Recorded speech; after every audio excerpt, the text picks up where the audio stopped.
Voilà, nous nous retrouvons avec Bruno Villain. Bonjour. Bonjour, ça va bien? Ça va très bien. Alors, tu ne peux pas être avec nous lors de l'enregistrement de notre grande émission? Non, malheureusement, donc je souhaitais quand même participer parce que 25 ans, ça se fête. Tout à fait. Hein, et donc, je voudrais féliciter toute l'équipe qui a mis en place cette cérémonie parce que je crois que vous avez fait ça en grand. Tout à fait, oui. Et tous les Cartésiens et Cartésiennes qui regardent fidèlement votre émission, à mon avis, seront bien contents de cette émission. On l'espère.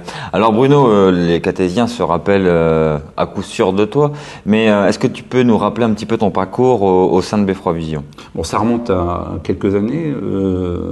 Je n'ai pas assisté aux premiers enregistrements, mais j'étais derrière, donc c'était ici, pas très loin, chez les pompiers, dans une petite caravane. Et moi, j'ai commencé en 87, 1987. Donc l'année d'après. L'année d'après. Donc, à présenter le journal avec Jean-Marc Lagarde et puis Myriam Pacalon.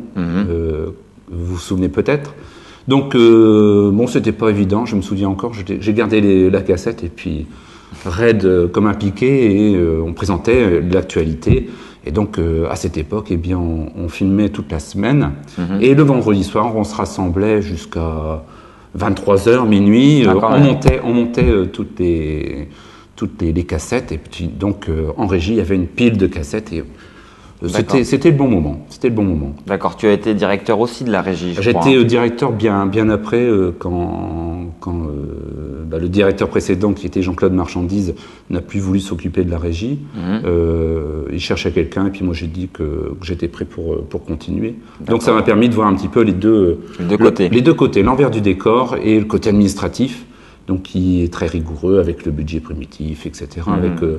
Mais c'était passionnant. D'accord. Ça t'a apporté quelque chose dans ta vie de tous les jours? Ah bah bien sûr. Je pense que celui qui a goûté à Beffroi Vision un jour, revient pour toujours. Bien sûr, c'est évident. Et puis l'évolution, je ne sais pas si vous vous souvenez de toutes les premières petites caméras. On avait commencé avec des petites caméras, avec des caméras de salon, avec le magnétoscope, etc. Donc on enregistrait en VHS, après on enregistrait en VHS CK, après on enregistrait en PAL. Et puis l'évolution technologique, eh bien on l'a suivi parce que je ne sais pas si vous aurez l'occasion de voir un petit peu le nouvel envers du décor avec le plateau. Si on a prévu justement, c'est fantastique. On a vraiment du matériel professionnel et on arrive à faire des tas de choses. J'ai mon frère qui est au Japon, qui de temps en temps regarde les émissions via Internet. Internet, tout à fait.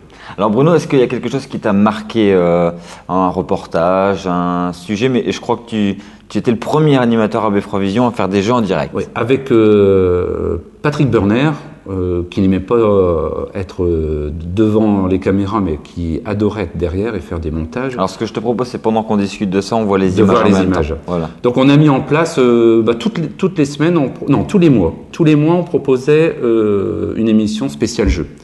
Donc pas de moyens. Donc on s'était débrouillé avec les commerçants locaux et donc on leur proposait de faire une petite publicité. Et en échange, eh bien, ils nous donnaient des lots. Et donc le dernier samedi du mois, eh bien, on présentait à l'ensemble des Cartésiens et des Cartésiennes un jeu. D'accord. Et donc on avait aussi bien le cinéma participait, et donc il y avait toujours des places de cinéma. Après François continue, etc. Et pendant très longtemps on l'a fait. Et en fin d'année, on faisait une émission spéciale jeu qui marchait très très bien. Je pense que Cécile a choisi d'ailleurs ces images, comme on peut voir, pour se remémorer un petit peu ces événements. Donc les gens téléphonaient, répondaient. On prenait 2 candidats également sur le plateau et on essayait de faire un petit concours avec des questions sur le Cateau, le musée Matisse, et puis vraiment en restant local. Et le gagnant partait avec un repas au restaurant ou des choses assez sympathiques. Bon, pour une télévision locale, c'est quand même assez sympa, je trouve. C'est super sympa. Et tu recevais les gens et par téléphone et sur le plateau en direct, sans filer, il pouvait se passer n'importe quoi, on était à l'antenne. C'est clair qu'on a eu quelques petites gaffes, on est passé dans le bêtisier, mais c'est vrai que c'était du direct. Et puis, il se passait ce qui devait se passer, quoi. C'est vrai. Et les gens aimaient, parce que finalement ils participaient au téléphone, mais après ils revenaient en fin d'émission chercher leur place directement au studio. Et on se retrouvait ici à 30 ou 40. Moi, quand je suis arrivé, tu commençais à partir de Beffroi suite à tes obligations professionnelles.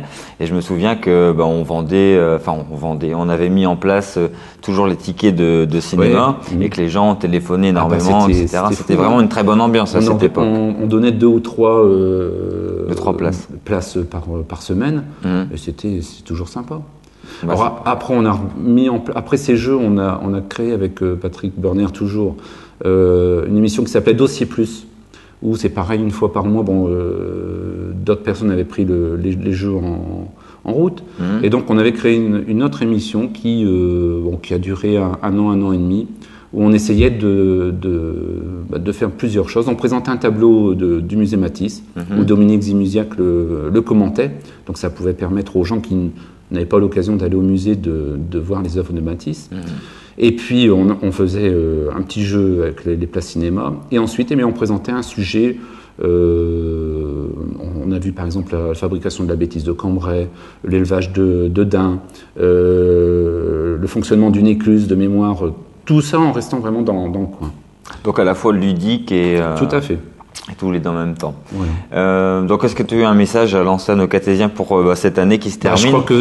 J'espère que tous les catésiens qui nous regardent fêteront dignement la fin de cette année et qui penseront positivement à cette année 2012. Et puis toutes les personnes qui n'ont pas la possibilité de bouger, qui restent alités à l'hôpital ou chez eux, je leur souhaite du fond du cœur une très très bonne année. Merci Bruno d'avoir participé à l'émission. De rien, puis bonjour à tout le monde. Voilà, retour au plateau, merci.